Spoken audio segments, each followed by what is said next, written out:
Good morning, good morning. Hope all is well out there. This is Thomas Taylor III coming to you live once again. First of all, I want to say thank you for all the wonderful text messages, direct messages, and emails about my messages in the morning. It really keeps me encouraged, so I really appreciate that.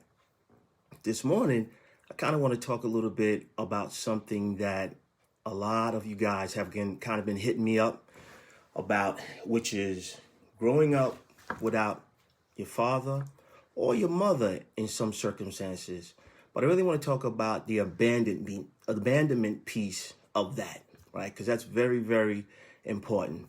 I only have a short period of time here with you, but I'm actually working on some other platforms such as Clubhouse, as well as working on a podcast as well, where I'll be able to get a little bit deeper, kind of go back and forth, answer questions, have people call in, things of that nature. So the abandonment piece about growing up without a father is very, very important, you guys. So a little bit about my story. I grew up in Long Island, New York, Central Islip. A lot of you may know me as Thomas Searles. That was my name growing up all through high school, was Thomas Searles. Reconnected with my father after about 20 years and actually changed my name because I found out that his name was actually Thomas Taylor Jr. But growing up, I really didn't feel any disconnect with him because where I grew up in Central Islip, Long Island, it was a community, a family, a melting pot, and a community.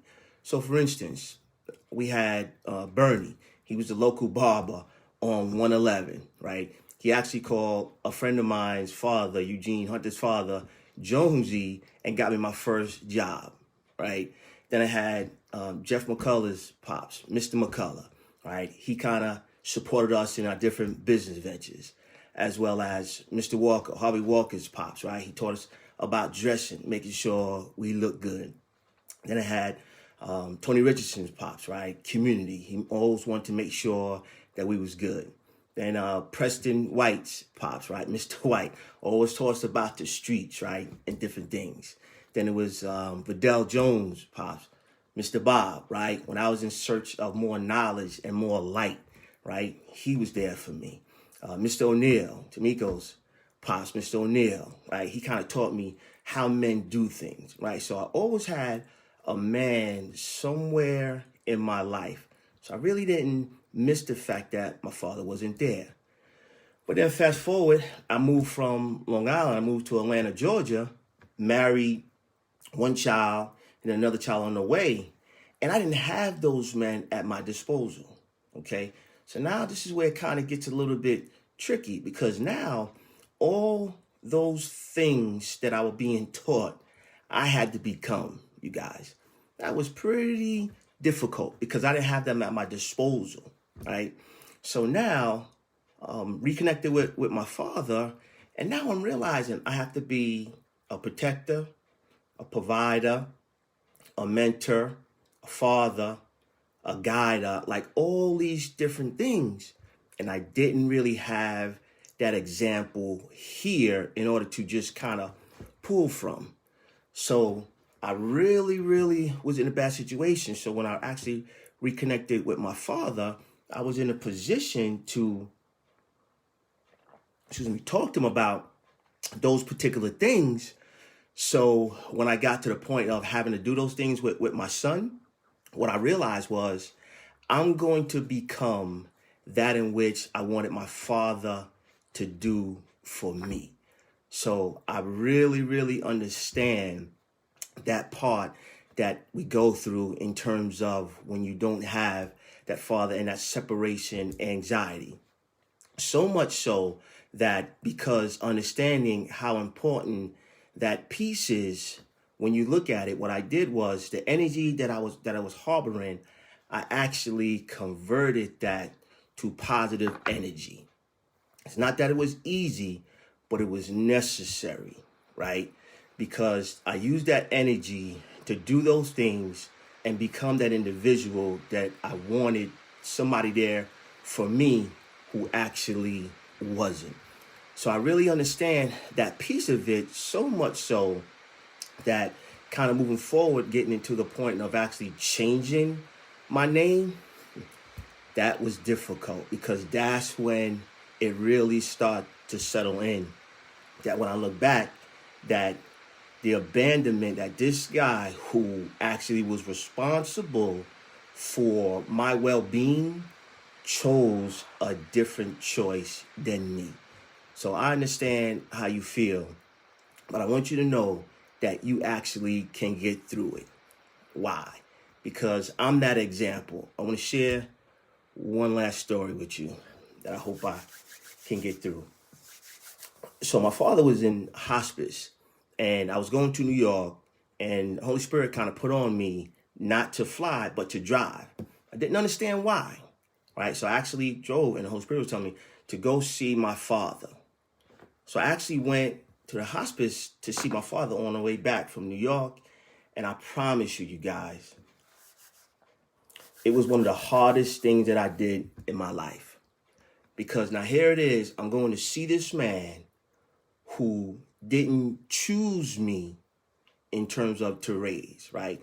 So he knew where I was at in New York, right? He never denied me, but he never came to find me. So I go to this place, I go up there, I see him, it's kind of locked down, spending time with him. The nurse asked me, do I want to take him outside?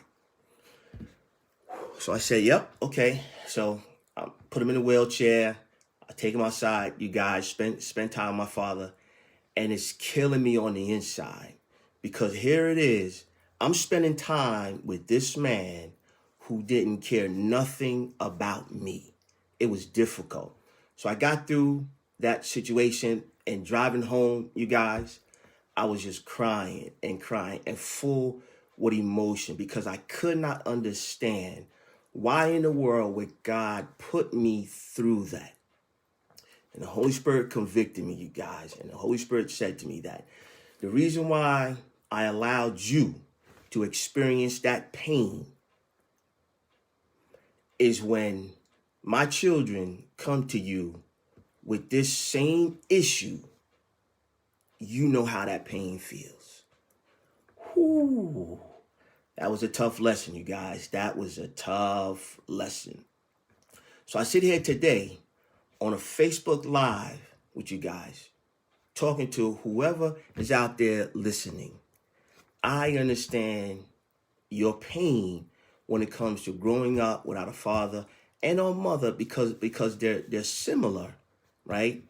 And the separation anxiety and then the abandonment that it causes because you think you're not enough because somebody didn't choose you.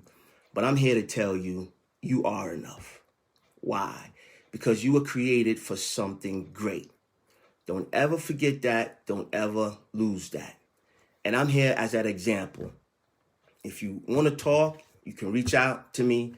And I promise you, I will help in any way I can because I understand that hurt and pain.